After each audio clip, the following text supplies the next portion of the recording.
Welcome दोस्तों, grab some tips में new video के साथ। आज का टॉपिक है वीकली समरी। हमने जो एनालिसिस किए थे मंडे टू फ्राइडे, उसको हम आज समराइज करेंगे और समराइज करके देखेंगे कि हमारा जो एनालिसिस था उसमें हमें कितनी ट्रेड्स मिली हैं और हमारा जो ये वीक क्लोज हुआ ये हम प्रॉफिट में क्लोज किया या हमने लॉस में क्लोज किया है। तो फॉर्मेट कुछ वीडियो का हम इस तरह लेके चलेंगे कि पहले हम यूरो यूएसडी को डिस्कस करेंगे मंडे टू फ्राइडे, फिर हम जाएंगे जीपीपी यूएसडी की तरफ और उसके बाद फिर हमारा जो गोल्ड पेयर है हम उसको डिस्कस करेंगे। मेरा टारगेट जो होता है अपनी इक्विटी को लेकर वो ये होता है कि मैं इस इक्विटी से जो भी मेरा परसेंटेज ऑफ रिस्क है उसके अगेंस्ट में मैं 10 गुना जो है उसको रिवॉर्ड को बुक कर सकूं। जो आरआर है वो 1:10 हो। तो जब भी मुझे 1:10 आरआर मिल जाता है मैं मार्केट से आउट हो जाता हूं।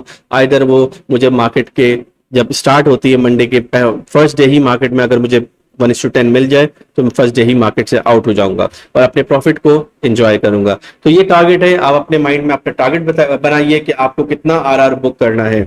1:10 आरआर बहुत होता है, ये मैं आपको वीडियो के एंड में एक्सप्लेन करूंगा कैसे ये बहुत अच्छा आरआर होता है। और जब आप मंथ क्लोज करेंगे तो आप 1:40 पे क्लोज करेंगे।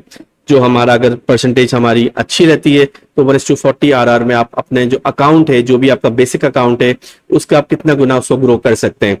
तो चलते हैं ट्रेड्स की तरफ। यूरो यूएसडी पेयर है। यूरो यूएसडी में मंडे के दिन हमने एनालिसिस किया था कि प्राइस कुछ इस जगह आएगी तो हमें एक अच्छी सेल अपॉर्चुनिटी मिल सकती है, लेकिन प्राइस ने अपना ये हाई ब्रेक करके इसकी लिक्विडिटी स्वीप की है और ये एक डाउन डायरेक्शन में चलेगी। तो मंडे के दिन हमें यूरो यूएसडी में कोई भी ट्रेड नहीं मिली। फिर वेडनेसडे का दिन स्टार्ट हुआ। वेडनेसडे के दिन प्राइस कुछ इस जगह रेंज कर रही थी। हमारा एनालिसिस ये था कि प्राइस हमारे इस एरिया में आके हमें अगर पैटर्न क्रिएट करके देती है तो हम उसको ट्रेड एग्जीक्यूट करेंगे। तो एग्जैक्टली वैसे ही हुआ। मार्केट ने ये स्क्रीन रिफ्रेश हुई है। मैं दोबारा से चार्ट की तरफ चलता हूँ। हम कुछ इस जगह थे जी, यहाँ पे प्राइस हमारे एरिया में आई है। आने के बाद इससे हमारा पैटर्न दिया और हमें बहुत अच्छा 1:2 का प्रॉफिट दिया। नेक्स्ट डे चलते हैं। नेक्स्ट डे था वेडनेसडे का दिन था। वेडनेसडे के दिन 16 अक्टूबर को हमारी प्रेडिक्शन ये थी कि प्राइस हमारे कुछ इस एरिया में आएगी तो हम जो एक अच्छी सेल की ट्रेड ले सकते हैं। तो प्राइस ने देखें हमारे एरिया को टच किया है। टच करने के बाद हमें चेंज ऑफ कैरेक्टर और हमारे ऑर्डर से इसने पिक किया है और हमें 1:2 का प्रॉफिट दिया है। ये जो मैंने ट्रेड मार्क की हुई है ये मैंने लाइव ट्रेड रिकॉर्ड की थी और इसकी मैंने वीडियो जो है ऑलरेडी अपलोड की हुई है। तो लिंक जो है मैं डिस्क्रिप्शन में दे दूंगा। अगर आपको देखना है कि जब ये ट्रेड मार्केट कुछ इस जगह चल रही थी तो हमने इस ट्रेड को प्लान किया था। उस प्लान करने से पहले जब ये कैंडल्स नहीं बनी हुई थी तो हमने इस ट्रेड को किस तरह प्लान किया। अगर आप वो स्ट्रेटेजी देखेंगे तो आपको समझ में आएगा कि प्रॉफिट डेली की बेस पे 1:2 गेन करना कितना ईजी है। चलते हैं नेक्स्ट डे की तरफ। नेक्स्ट डे हमारा ये थर्सडे का दिन था। थर्सडे के दिन हमारा प्लान ये था कि प्राइस हमारे कुछ इस एरिया में आएगी तो हम एक अच्छी सेल की अपॉर्चुनिटी देख सकते हैं। तो हमें थर्सडे के दिन भी कोई सेल की अपॉर्चुनिटी नहीं मिली। ये फ्राइडे के दिन है। लास्ट फ्राइडे के दिन हमें जो है एक सेल अपॉर्चुनिटी हमने यहाँ पे प्लान की थी कि अगर प्राइस कुछ इस जगह आती है तो एक अच्छी हमें सेल अपॉर्चुनिटी मिल सकती है। तो प्राइस हमारे एरिया में आई थी। आने के बाद इसने चेंज ऑफ कैरेक्टर किया। चेंज ऑफ कैरेक्टर करने के बाद इसने हमें एक स्टॉप लॉस दिया। तो यहाँ पे हमें एक स्टॉप लॉस मिला। तो वीकली समरी में हम इस यूरो यूएसडी को वाइंड अप करते हैं और चलते हैं जीपीपी यूएसडी की तरफ। एंड में मैंने एक चार्ट फिर बनाया हुआ है, उसमें हम सारे जितने भी हमें प्रॉफिट मिला है और लॉस मिला है उसको हमने डिस्कस किया है। तो उससे हमें एक रिजल्ट फाइंड आउट करने में आसानी हुई है। चलते हैं नेक्स्ट पेयर की तरफ। नेक्स्ट पेयर है हमारा जीपीपी।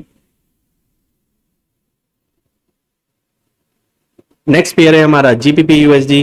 देखते हैं जीपीपी यूएसडी में हमें मंडे टू फ्राइडे क्या रिजल्ट मिला था। चलते हैं 14 अक्टूबर को ये वीक स्टार्ट हुआ था। 14 अक्टूबर को हमारा प्राइस कुछ इस जगह रेंज कर रही थी। प्लान ये था कि हमें प्राइस अगर यहाँ पे आती है और हमें एक अच्छा मूव देती है इस तरह का हमने पैटर्न क्रिएट किया था तो हम 1:2 का प्रॉफिट बुक कर सकते हैं। तो एग्जैक्टली वैसे ही हुआ। हमारे एरिया में प्राइस एंटर हुई है। एंटर होने के बाद इसने करेक्टर चेंज ऑफ करेक्टर करने के बाद हमें एक बहुत अच्छा 1:2 का प्रॉफिट दिया। ट्यूसडे के दिन हमारी प्रोडिक्शन ये थी कि प्राइस अगर कुछ इस एरिया में हमें मिलती है, इस एरिया में आने के बाद अगर हमें कोई पैटर्न क्रिएट करके एक अच्छी बाय अपॉर्चुनिटी देती है तो हम उसको अवेल करेंगे। तो ट्यूसडे के दिन भी प्राइस हमारे एरिया में आई थी और हमें एक बाय अपॉर्चुनिटी थी। हमने उसको अवेल किया और हमने एक अच्छा हैंडसम प्रॉफिट बुक किया। वेडनेसडे के दिन हमारा प्लान कुछ ये था कि प्राइस हमें इस एरिया में मिलती और आने के बाद अगर हमें हमारा फॉर्मेट देती तो हम उसको ट्रेड को एग्जीक्यूट करते, लेकिन प्राइस जो है वो हमारे एरिया में नहीं आई तो हमें वेडनेसडे के दिन कोई भी ट्रेड नहीं मिली। थर्सडे के दिन हमने ये प्लान किया था प्राइस हमारी कुछ इस जगह आएगी तो हम एक ट्रेड प्लान कर सकते हैं, या प्राइस हमारी कुछ इस जगह आएगी तो हम एक ट्रेड को प्लान कर सकते हैं। तो थर्सडे के दिन प्राइस हमारे इस एरिया में आई थी। आने के बाद इसने हमें चेंज ऑफ कैरेक्टर दिया है और हमारे जो है ऑर्डर को पिक भी किया है। पिक करने के बाद इसने हमें यहाँ पे एक स्टॉप लॉस का हमें सामना करना पड़ा। चलते हैं फ्राइडे के दिन। फ्राइडे के दिन हमने एनालिसिस अपडेट किया था। फ्राइडे के दिन मार्केट कुछ इस तरह रेंज कर रही थी और इसने हमें फ्राइडे के दिन कोई भी एक अच्छा सेटअप नहीं दिया। मैंने वीडियो में भी अपडेट किया था कि फ्राइडे के दिन हम यहाँ पे कोई भी ट्रेड नहीं करेंगे क्योंकि कोई अच्छा सेटअप ही नहीं बना था। और अगर आप देखें भी तो फ्राइडे के दिन कोई भी इसमें किसी तरह का भी क्लियर कोई सेटअप नहीं था, तो इस वजह से फ्राइडे को हमें कोई ट्रेड नहीं मिली। और यहाँ पे एक एसएल हमें मिला है, ये चार्ट रिफ्रेश हुआ तो ये गायब हो गया है, ये अभी आ नहीं रहा, आई थिंक इंटरनेट इशू है। तो चलते हैं नेक्स्ट पेयर की तरफ। में हमने मंडे के दिन जो एनालिसिस किए थे वो ये था कि अगर हमें प्राइस कुछ इस एरिया में मिलती है तो यहाँ पे आके हमारा पैटर्न क्रिएट करती है तो हम एक अच्छी सेल अपॉर्चुनिटी ले सकते हैं। तो मंडे के दिन हमें प्राइस ने एक अच्छी अपॉर्चुनिटी दी और हमने उस अपॉर्चुनिटी पे 1:2 का प्रॉफिट को बुक किया। ट्यूसडे के दिन हमारा एनालिसिस कुछ ये था कि प्राइस कुछ इस जगह रेंज कर रही थी और प्राइस अगर मैं इस एरिया में आके हमें चेंज ऑफ कैरेक्टर देती और हमें जो हमारा फॉर्मेट है एफईजी का वो क्रिएट करके देती तो हम उस पर एक अच्छा प्रॉफिट बुक कर सकते थे। तो प्राइस ने चेंज ऑफ कैरेक्टर दिया है, हमें प्रॉपर एफईजी दिया, उस एफईजी से मार्केट ने हमें एक बहुत अच्छा प्रॉफिट दिया है। नेक्स्ट हमारा एनालिसिस ये था कि मार्केट जो प्राइस है वो कुछ इस एरिया में मिले। इस एरिया में मिलने के बाद अगर हमें चेंज ऑफ कैरेक्टर देती है, हमें हमारा फॉर्मेट देता है तो हम उसको ट्रेड करेंगे।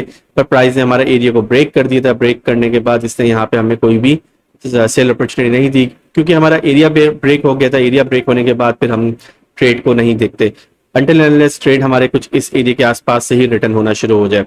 तो ये ट्रेड इस दिन हमें कोई भी ट्रेड नहीं मिली। नेक्स्ट डे जो हमारा एनालिसिस था वो ये था कि प्राइस कुछ इस जगह उस वक्त हाई को टच कर रही थी। अगर प्राइस हमारे कुछ इस एरिया में मिलती तो हम एक अच्छी बाय अपॉर्चुनिटी ले सकते थे, तो हमें इस दिन भी कोई ट्रेड नहीं मिली। नेक्स्ट डे जो हमारा एनालिसिस था गोल्ड में फ्राइडे के दिन वो ये था कि प्राइस अगर हमें कुछ इस एरिया में रेंज करती हुई देखे तो हम यहाँ से एक अच्छी बाय अपॉर्चुनिटी देख सकते हैं।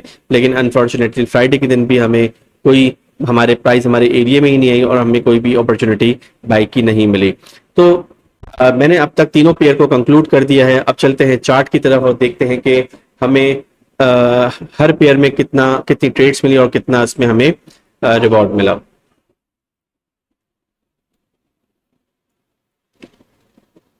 तो व्यूअर्स ये मैंने समरी बना के रखी हुई है। समरी के हिसाब से मैं आपको बताता हूँ, ये डेज का एक कॉलम है जिसमें Monday, Tuesday, Wednesday, Friday, Thursday 5 हमारे ट्रेडिंग डेज होते हैं।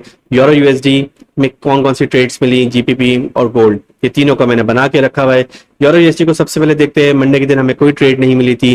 ट्यूसडे, वेडनेसडे, थर्सडे हमें हमारे फॉर्मेट पे हमारी प्लेस पे 2 आवर की एक एक ट्रेड डेली बेस पे मिली और फ्राइडे के दिन हमें एक स्टॉप लॉस जो है हमारा हिट हुआ। जीबीपी यूएसडी में हमें मंडे, ट्यूसडे जो हमारे हमें 2 ट्रेड्स मिली थी। वेडनेसडे हमें कोई ट्रेड नहीं मिली। थर्सडे हमें एक एसएल फेस करना पड़ा और फ्राइडे के दिन भी हमें कोई ट्रेड नहीं मिली। इसी तरह गोल्ड के अंदर हमें मंडे, ट्यूसडे जो है हमें ट्रेड्स मिली थी जो और वेडनेसडे, थर्सडे, फ्राइडे हमें कोई भी ट्रेड नहीं मिली। अब इसको कंक्लूड करते हैं विंस के अंदर और लूजेस के अंदर। तो मंडे के दिन हमें 2 ट्रेड्स मिली, 2 हमारे विंस से जिसमें हमने प्रॉफिट जो था वो 4 आवर को बुक किया। ट्यूसडे के दिन जो थे हमारे तीनों ट्रेड्स हमारे प्रॉफिट में हिट हुई हैं और हमें 6 आवर का प्रॉफिट मिला है। याद रखिएगा हमारा जो वीकली टारगेट होता है वो 10 आवर का होता है, तो हमारा मंडे और ट्यूसडे के दिन ही हमारे जो प्रॉफिट था टारगेट था वो हिट हो चुका है। वेडनेसडे के दिन हमें एक ट्रेड मिली थी यूरो यूएसडी में 2 आवर की, तो हमने यहाँ पे 2 आवर बुक किया। थर्सडे के दिन हमें एक यूरो यूएसडी में 2 आवर की ट्रेड मिली थी। जीबीपी यूएसडी में एक एसएल हमें मिला था, तो हमें 2 आवर में से हमारा 1 आवर जो था वो माइनस हो गया। मींस कि अगर मैं $50 की एक ट्रेड एग्जीक्यूट की थी तो मैं $100 का यहाँ पे प्रॉफिट हुआ था और नेक्स्ट ट्रेड में हमें $50 का लॉस हो गया। तो स्टिल हमारे पास $50 जो डॉलर्स का प्रॉफिट हमारे पास रिमेन था, जिसको हम 1 आवर बोल सकते हैं। तो हमें 1 आवर का इस दिन प्रॉफिट हुआ।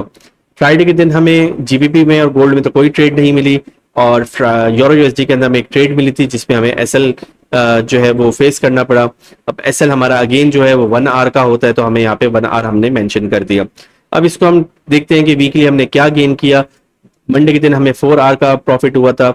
ट्यूसडे के दिन हमें 6 आवर का प्रॉफिट हुआ था, वेडनेसडे 2 आवर, थर्सडे 1 आवर, क्योंकि 2 आवर का एक प्रॉफिट था एक लॉस था, तो 1 आवर बचा, और फ्राइडे के दिन हमें 1 आवर का लॉस हुआ। तो टोटल हमने जो बुक किया था वो हमने 12 आवर जो था वो हमने इसको बुक किया था प्रॉफिट को। अब इसको हम देखते हैं अमाउंट की तरफ। अगर इक्विटी है हमारी $100 की और रिस्क हम उस पर 5% लेते हैं, क्योंकि $100 की इक्विटी पे हम $5 का रिस्क ले सकते हैं। 5% मीन्स $5 बन रहा है। $5 को मैं मल्टीप्लाई करूं, हमारा जो 12 आर था, तो उसके हिसाब से हमने $5 के ऊपर, $100 की इक्विटी के ऊपर अगर हम चलते तो हमें $60 का प्रॉफिट हुआ था। ये याद रखिएगा, ये वीकली प्रॉफिट है, तो एक बहुत अच्छा प्रॉफिट है। अकाउंट जो है आपका 60% जो है वो अगर ये इक्विटी जो है आपकी $10,000 की होती है और इस पे आप रिस्क को मिनिमम भी कर दें, 2.5% कर दें, इक्विटी बढ़ती है तो रिस्क भी हम मिनिमम करते हैं। 2.5% के अंदर अगर आपका एसएल बनता तो $250 का बनता, और इसमें आप जो वीकली है $3,000 को बुक कर सकते। इससे कैलकुलेशन से मैं आपको ये बता रहा हूँ कि अगर आपकी इक्विटी छोटी हो या इक्विटी आपकी बड़ी हो, आप एक बहुत अच्छा जो है प्रॉफिट को जो है वो गेन कर सकते हैं। इसी तरह अगर आप फंडेड कंपनीज के अकाउंट्स में अगर आप ट्रेड करते हैं, अगर आपने 100 के का कोई अकाउंट लिया हुआ होता, उसकी जो इक्विटी होती है ट्रेडेबल, जैसे हम एफटीएमओ की बात करें तो वो $10,000 ही होती है, और उसको पास करने का जो टारगेट होता है वो मंथली $10,000 ही होता है। 10% होता है 100K का, जो $10,000 बनता है। तो आप वीकली ही $3,000 बना रहे हैं, तो इजिली आप देखें आप एक मंथ के अंदर एफटीएमओ का अकाउंट भी इससे क्लियर कर सकते हैं। तो इस पूरे जो वीक को मैंने समराइज करके आपको बताया कि हमारी जो एनालिसिस थे वो इतने अच्छे गए कि हमने टोटल जो आर रिवॉर्ड बुक किया वो 12 आर पे किया है, और इससे अगर हम $100 से इक्विटी से एंटर भी होते तब भी हम एक बहुत अच्छा प्रॉफिट को सिक्योर करते हैं, और अगर हमारे फंडेड अकाउंट्स हैं तब उसको भी इससे ट्रेड करके बहुत अच्छा प्रॉफिट को सिक्योर कर सकते थे। तो वीडियो को यहाँ पे वाइंड अप करते हैं। अब तक के लिए इतना ही, मिलते हैं नेक्स्ट वीक न्यू एनालिसिस के साथ। अपना ख्याल रखिएगा।